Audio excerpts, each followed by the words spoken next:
hear me? Yes. Okay. Well, thank you. This is a big crowd for a Friday night, so thank you very much for coming out. And really congratulations on a lot of the work that you're doing. I can see a lot of changes in the last year here at the Customs House Maritime Museum. And I think your emphasis on youth and young people is really terrific and well placed. A lot of what we try to do is about engagement, and obviously we need to get those younger people into our sites, into our resources. They're our future, and that's a lot of what we try to do. So I'll try to explain a little bit about the Heritage Area and the Heritage Commission and the difference. I want to see if I can get this little video to work first, just because it's kind of fun, and maybe we'll kind of wake you all up. This was done by one of my staff, and let me see if I can get it to work.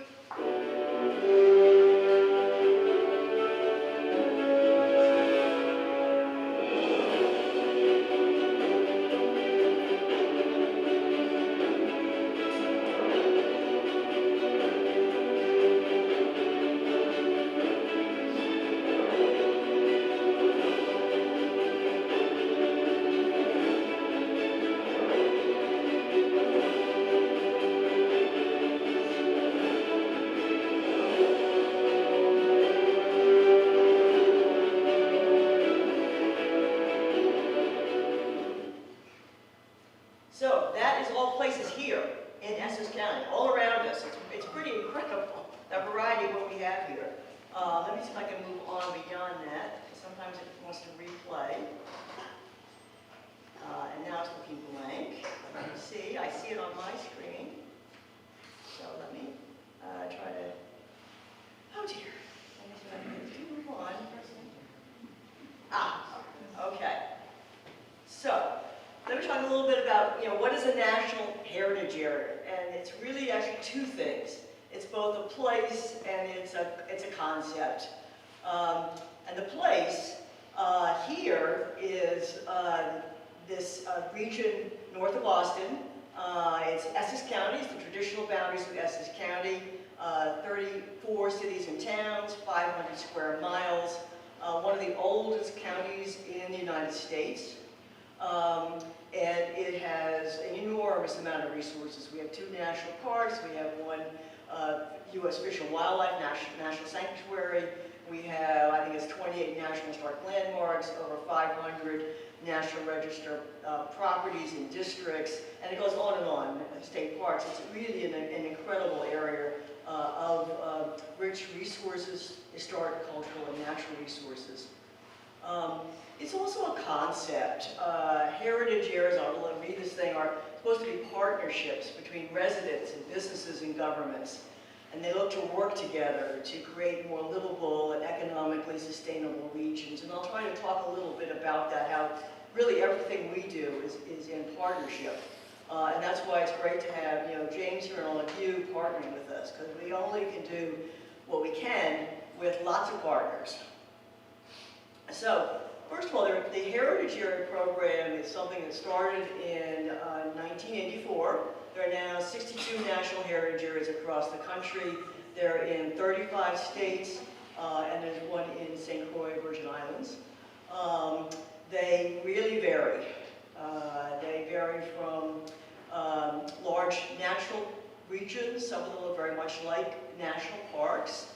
I think we have here Alaska, I think that's the last Green Valley, New Mexico, and then the Heritage Area in Washington State.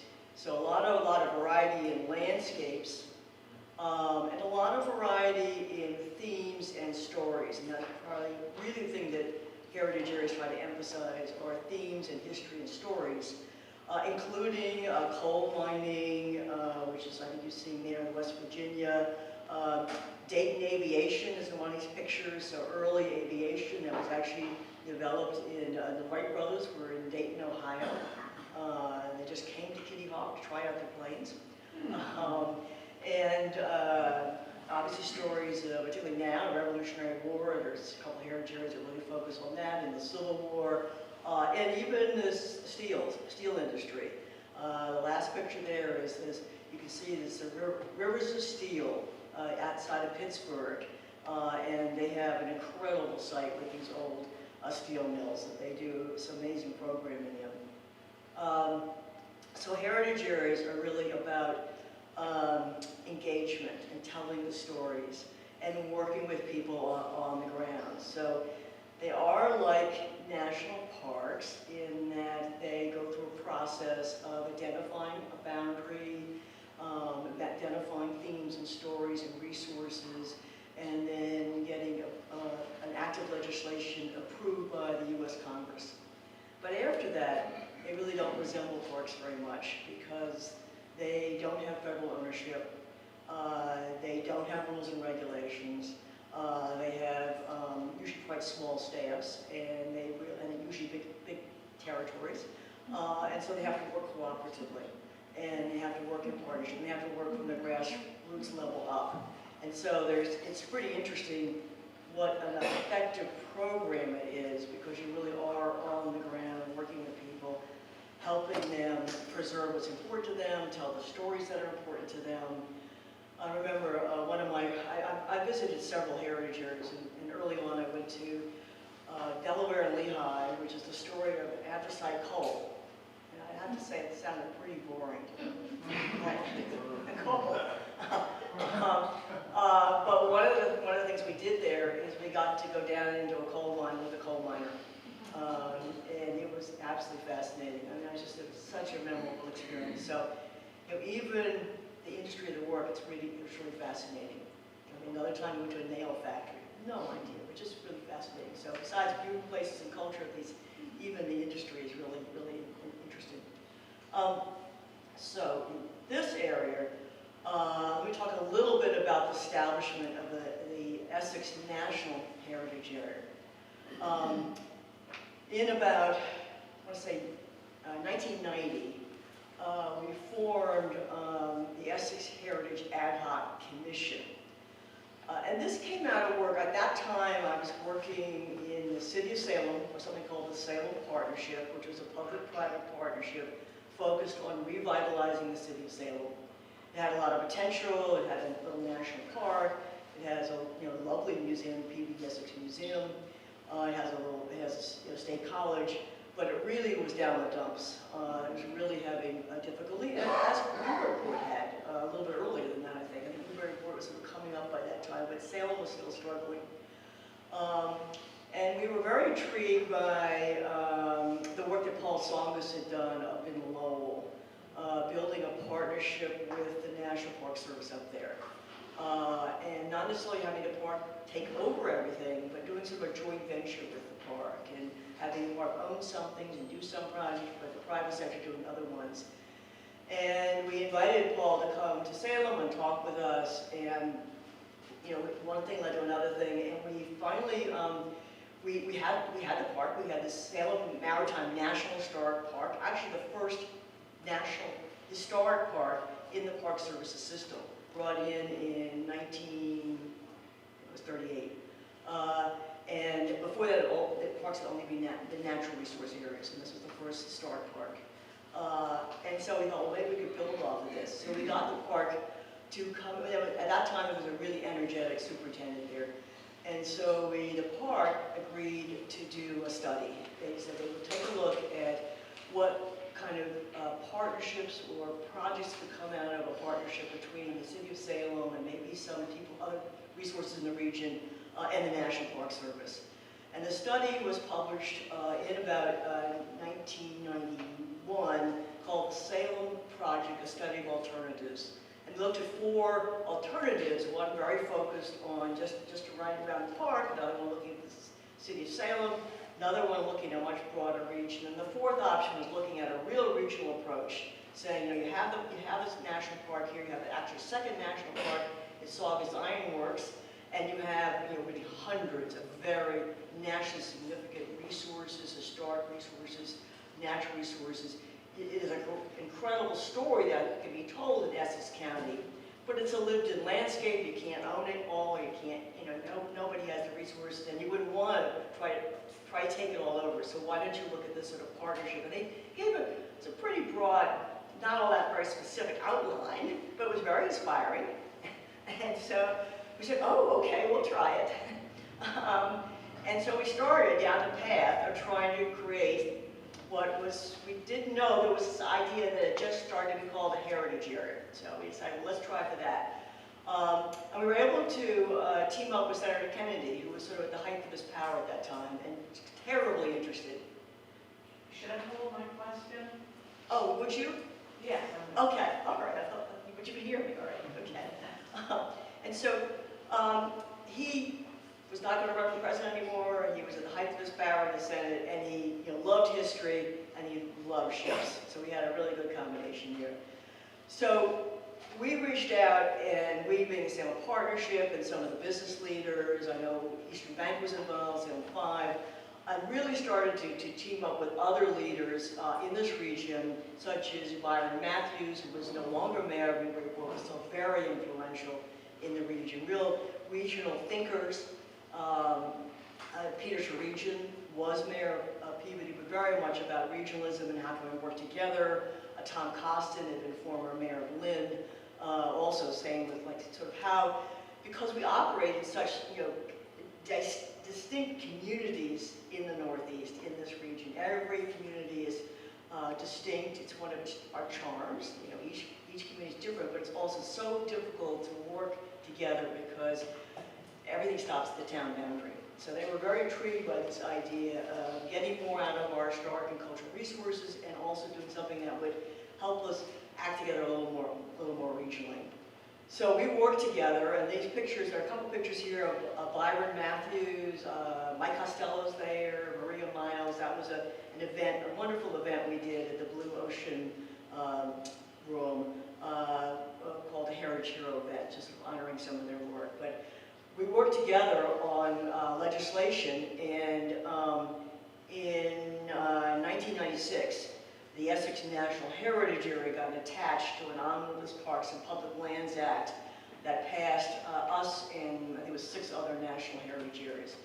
And legislation formed both the area, this is the boundary, again, that boundary is Essex County, 34 cities and towns from Gloucester to Lawrence, from Salisbury down to Saugus.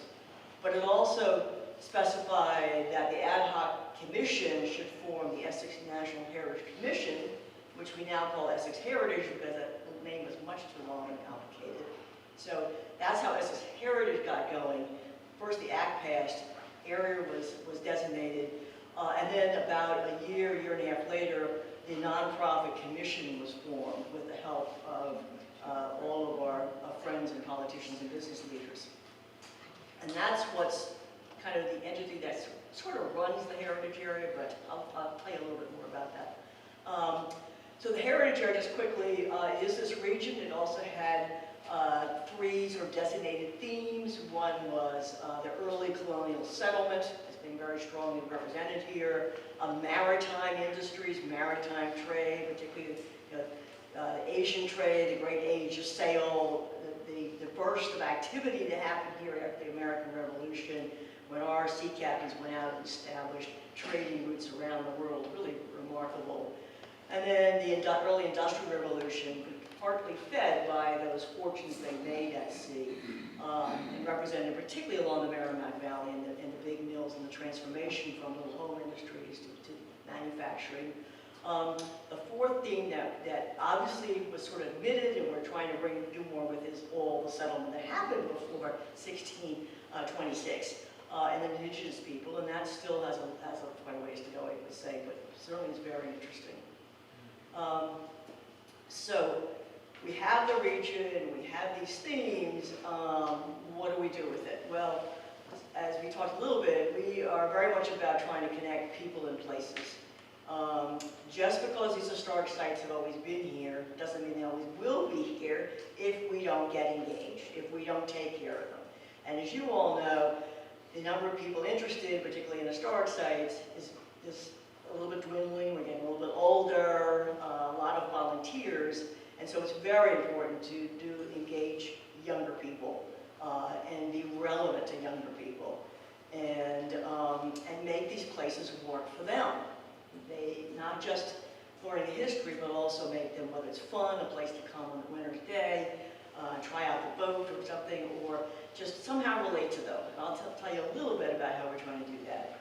And then we're also looking, as part of that, making sure these stories are relevant, that it's not all just about white sea captains.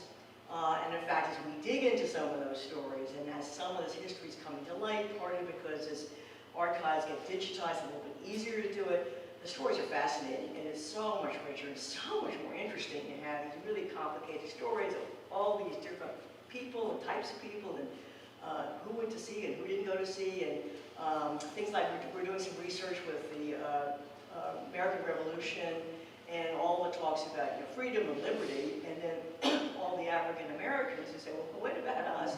And use that language to do freedom suits. Use it in the courts to win freedom, usually for their kids. A lot of times they were born free, but somehow one or two of their kids would end up enslaved. And so trying to get their children out of slavery. And many were successful. Took a lot of bravery to do that. And then we're trying to also work this stuff, these themes, these stories, more into the educational system. So it's not just getting people to come to these places and these museums, but also sort of getting the educators, teachers, and schools to be more comfortable, or just bringing that stuff in so it's more part of the curriculum they're teaching. So with that, let me just tell you a few of the projects that you're probably familiar with or that we do. Again, we work in partnership with people. So sometimes we're the leader and sometimes we're not. Sometimes you know we're involved, sometimes you don't know. So I think the Border to Boston Rail Trail is a really good example of a project that we've worked on for 25 years, I think, 24 years. And sometimes we've been really active and sometimes we've been less active, but we've always looked at, how can we bring value to this? How can we fill in the pieces? What are the things that we can do to help? And sometimes we've been in the right place at the right time and been able to bring in federal money. Other times it's just been something like helping with a sign or doing a presentation. I had a lot of fun a couple weeks ago. I did a presentation for NASDOT, the Massachusetts Department of Transportation. And it's wonderful to see the transformation in that state agency, where they're now supporting trails and are advocates for trails. So it's really fun to talk to them about how important volunteers are, and you start to see the engineers there say, yeah, no, we see that, so the volunteers.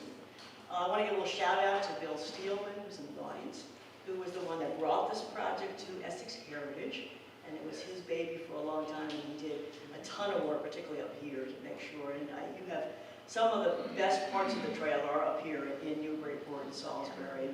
Before coming over here tonight, my husband and I took a really nice walk along the Salisbury Trail. So, thank you, Bill, and thank you for coming tonight. How do you know all this, Bill? So, another project, hang on. Another project I hope you're familiar with is something we call Trails and Sails. And this year was its 23rd year. And this is a program we stole from another heritage area. That was a really good idea. It's grown to 16 days now at the end of every September. We had, I think, 200 events this year. And it's something that's really designed to try to get residents that live here to go to all these places that they drive by all the time. They always mean to visit, but they never do. So to get people out of their cars, to get people on trails, to get people into museums like this, because it's free. It's also a great opportunity for sites like yours and other places to try things. You don't have to do your whole tour. You don't have to do your whole thing, but you could try new programs. You can use it to advertise what's coming up, what programs you have coming up. You can do it even sell memberships, that's fine. It's whatever it takes to try to get people engaged and interested in what you have to offer, because obviously when people go into these places, they always say, I didn't realize there was so much here. And I have to admit, I always do trails and sails. I try to do multiple events. I still go to places where I say, ooh, I've never been here before. I didn't know this was here. It's fascinating. It is fascinating what's up here. And there's also sometimes little special things like Topsfield Town Hall opens their clock, which is still wound by hand. It's really fascinating. Gloucester opens their tower. There's all sorts of stuff. Anyway, it's really fun. I hope you all will keep working with us on it and doing programs here, but also really encourage you to go out and do trails of sales. We put together a pretty fat guide every year, which you're welcome to. We give it out to libraries. We try to get it out there. Our members get it sent to them. But we also have a very robust website that tells what's going on. And we look to try to design it for all sorts of ages and types of people. And we actually tell you whether it's good for kids or not. So I'm going to sort of talk a little bit about teaching and this whole engagement with teachers. We have a program, which this one was really copied on one that the National Park Service had started, and then we've really taken it much further, and we're now teaching the National Park. We've done some regional teaching, and we did our education person did a big project out in Colorado with teachers with park staff, interpretive staff from all over the country. But this is how do you use real places and resources in teaching? How do you use it? What kind of projects can you do that get kids to ask questions, get them engaged? How do you get kids voice? How do you get them a voice so that you're not teaching, but you're sort of suggesting or you're setting things up so the kids explore? And how do you do that in schools? So we spend a week with usually about 20 teachers every summer. They sign up. It's a free course. If they want credits, they have to pay something, or we have a discount with Salem State. And they get to mess around. So you see in these pictures, they're climbing around Cranes Beach. I forget what the middle project is, but this one they're getting mucked up in the mud by the Salem Maritime site. And they get to do all these, try these things out. And they work on trying to, how would this relate to the math program I'm teaching? How would this relate to some history or education or art projects? And you'd be surprised. I mean, really, there are relations. And then we work with teachers. They give us a proposal at the end of the year. Very often they work in teams. And then at the end of the summer, and then we will work with them all through the school year with mentoring and checking in and working with them and other teachers on how their projects are going and if they get stuck. And the mentoring is important because these teachers get really fired up. They get really excited when they're out in these places and they see what's here and all the kind of different ways you can teach from using these tools. And then they get in the classroom and they have to teach the curriculum and they have to do the MCAS and have all the stuff. Excuse me. Oh.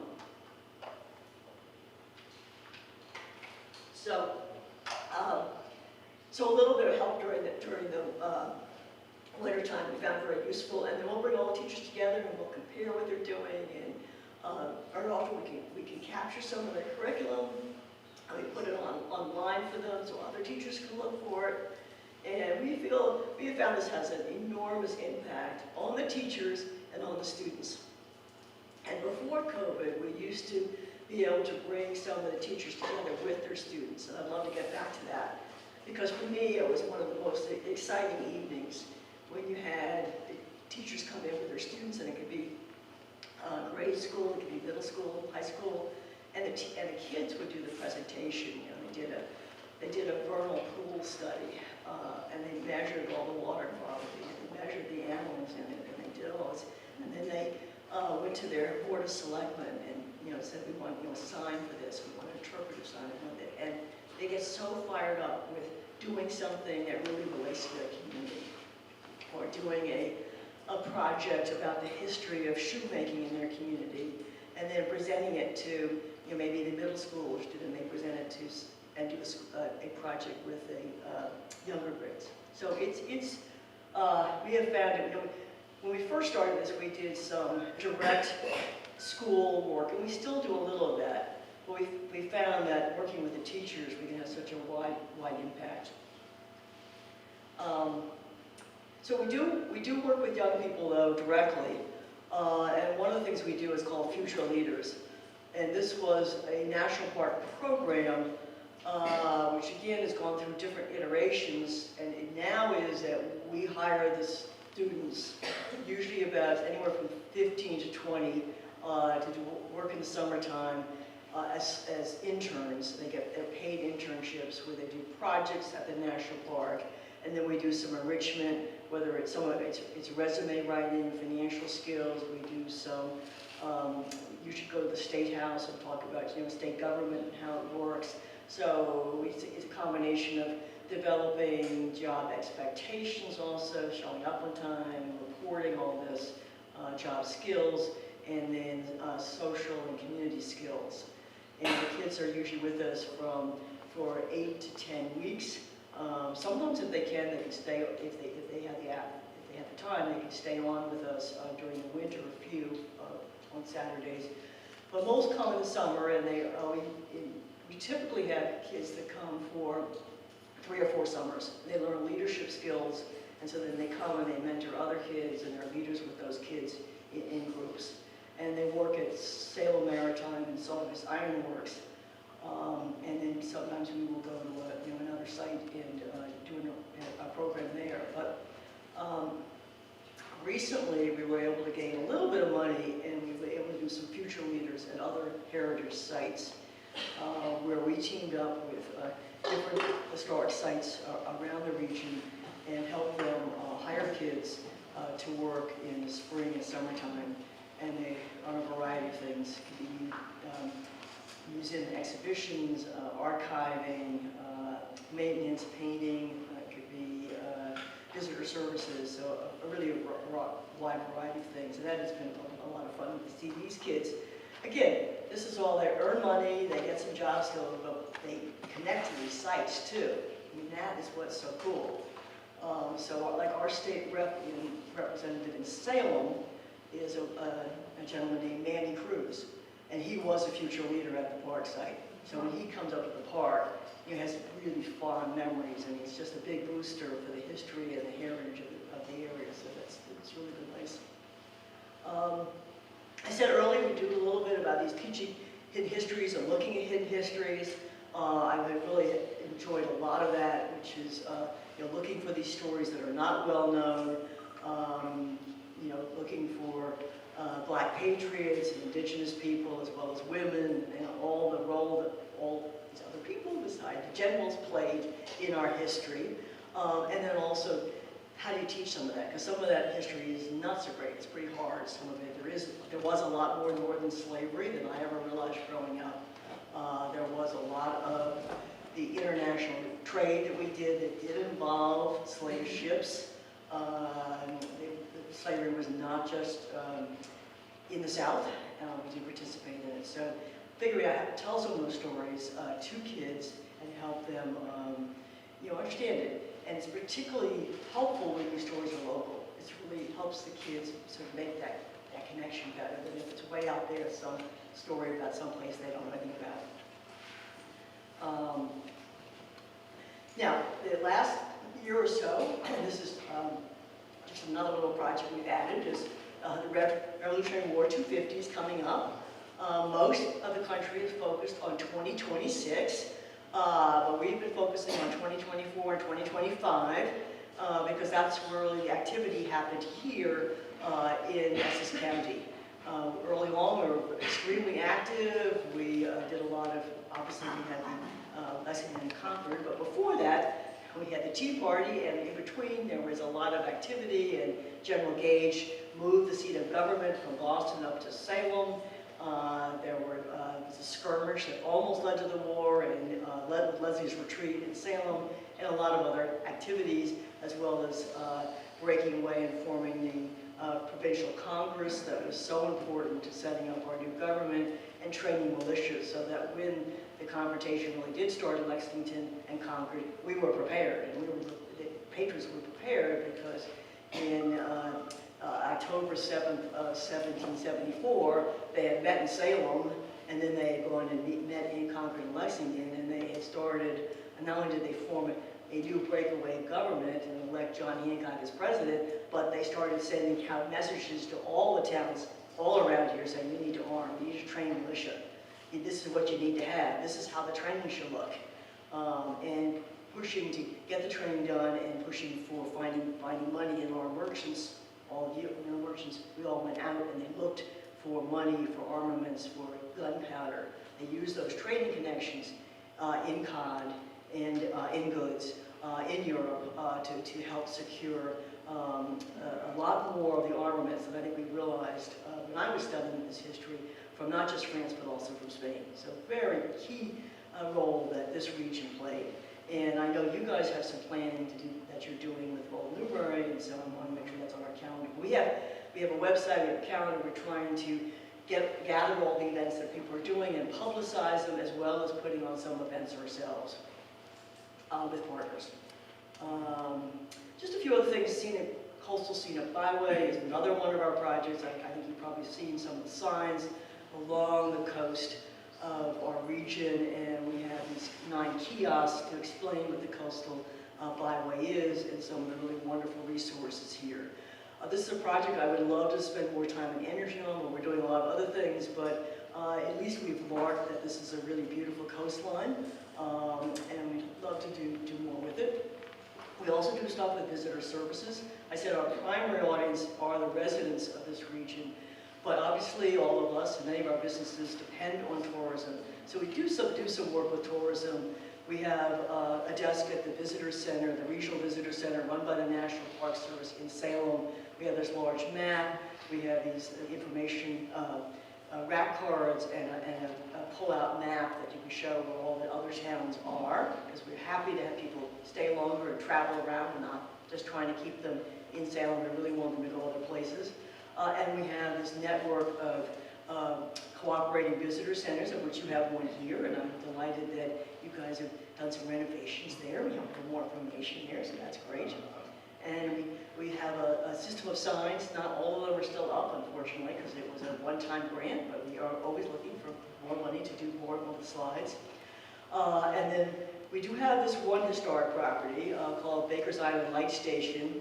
We didn't really set out to own it. We got it because we were working with the National Park Service, and the Salem Maritime site was interested in the lighthouse. It took so long for us to get the lighthouse that we went through several superintendents, and the superintendent that was in place when we got the lighthouse said he wanted nothing to do with it. So we started managing it. And now we rather enjoy it. We've been managing for 14 years, working on it and repairing it, and also opening up for visitation and overnight stays. And I think it does take time and effort and money, but it certainly gives us an appreciation for all that you guys are doing with these old properties, and how much work and how much love and how much attention, and how many volunteers it takes to keep these places going. So let me just quickly tell you a little bit about this affiliation with the National Park Service. I have mentioned that their Park Service and the heritage areas are a program within the Park Service. So the Park Service has not only parks, and actually has 430 parks, and they're not all the ones that start with Y. It has a lot of parks, and some are small and some are big. Also has programs. Wild and Scenic Rivers is a program. Heritage areas are now a program. So that means they give us a little bit of money, less than they used to, but we get a little bit of money through them, and they give us some suggestions, sometimes some regulations, but not much. But we have a special relationship with them, and there are things that we can do that they can't do, and there are things that they can do that we can't do.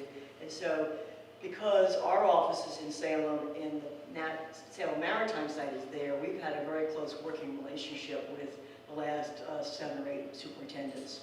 And that's kind of how we got the Tall Ship Friendship to come to Newburyport. Unfortunately, this was a long time ago. I think it was 2006.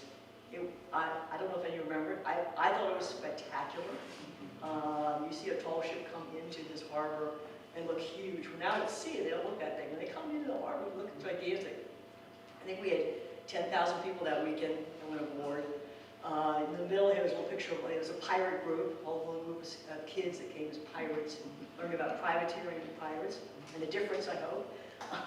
And it was terrific. So right now, the friendship is dear to my heart because I was involved in helping to raise some of the money for it. The federal government did not supply all the money.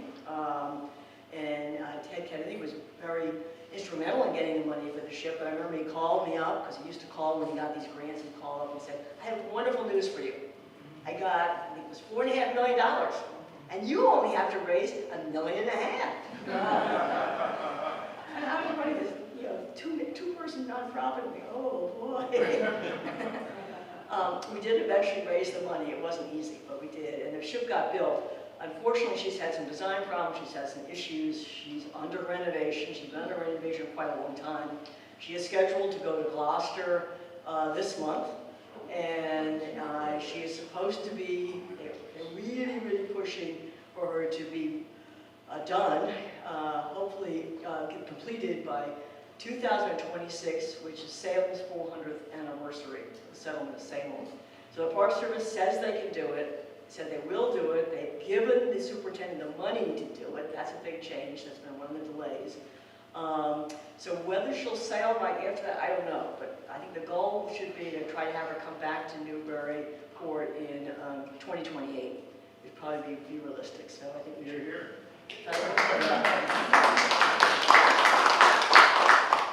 And so I'm going to just finish though with a question. Just a couple more things coming up in the rest of 2024 and 2025. We do have a photo contest. These are some winners from this region.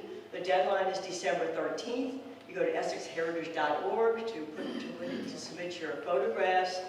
They just need to be taken this year. And we have 3 different categories, and a youth category, and some nice cash prizes, as well as gift cards and stuff.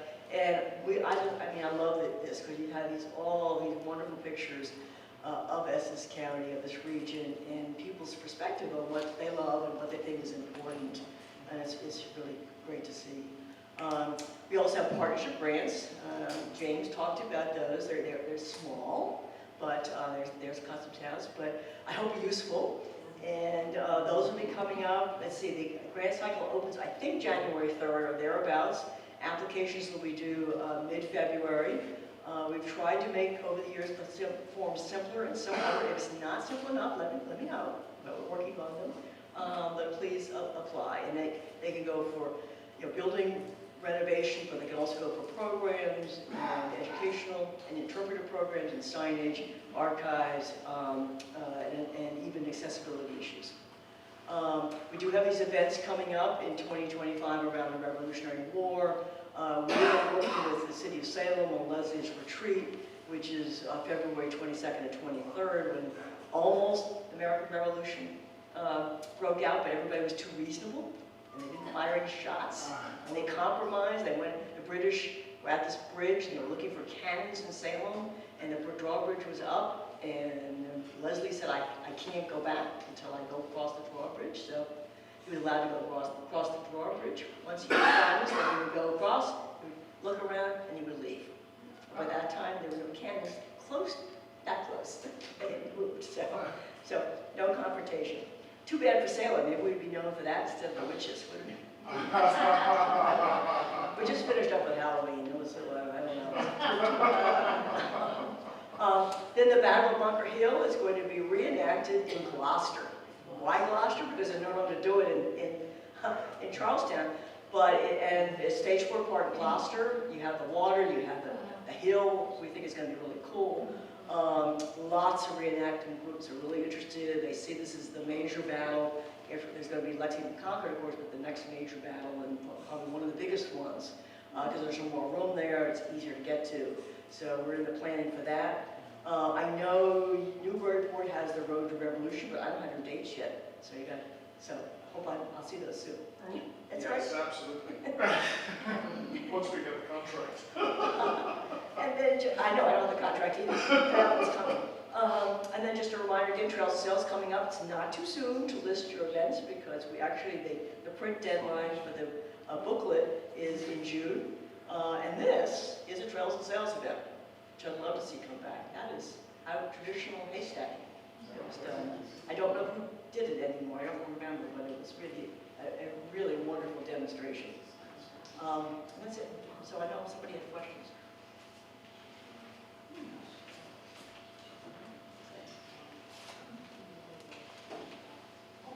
I'm happy to take questions.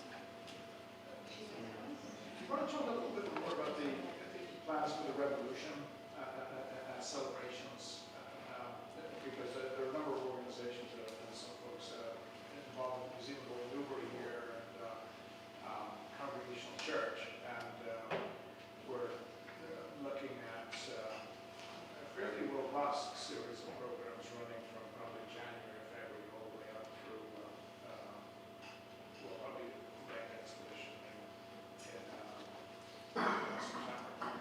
great. I mean, unfortunately, there's very little funding, which has been really a disappointment. There's the mock grant that you guys in Old Newbury got, and we got a bit for the Battle of Bunker Hill.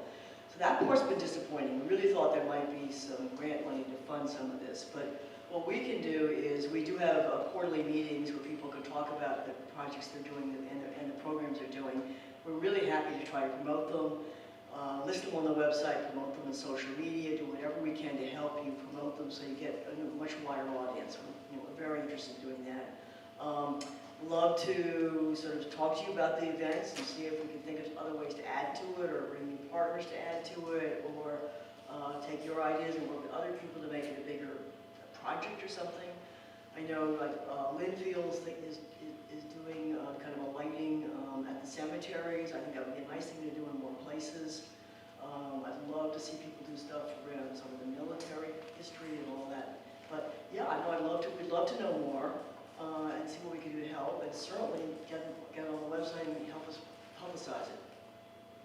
Great. I mean, again, we see this as the main period for things that really happened here as anniversaries. Going forward in 2026, a lot of the focus is on 4th of July. We're looking at doing more at that period, probably with talks and lectures, and I don't know what, but it's about some of the maritime history and the privateering and things like Glover's Regiment, which are so important to Washington. So our troops moved out of this area, but we still did stuff on ships, and our people were still very important, working in other parts, waging war in other parts of the East Coast. So, but any of those stories, we also have on our website. We're trying to put more stories. We're trying to put more facts. We do have the start of a witness houses buildings that were there during the Revolutionary War. That'd be interesting for people, and that stuff will keep going. So here for 2026, we still keep going with that, because I think that's interesting to both residents and visitors. Just to follow up there, Bob is heading up a parade. You may not all know this yet, but on June 28th of 2025, we'll assemble at the Frog Ponds, and everybody's invited. We're hoping to hand out about 1,000 tricorn hats to kids, and have kids dress up as Benjamin Franklin of Washington, etc. And then we'll march down, and we'll get to Market Square. So it's going to be a great time. It would be terrific to get your help, just with your network reenacting groups that we should reach out to provide some color and. Well, we should talk, because they're getting really committed. So I'm giving you my card right now. Also, you may have to poke it on check. But yeah, they are obviously getting really booked. Yeah. But sure, no, I think we know a number of groups and stuff. Yeah, we're actually trying to sneak in between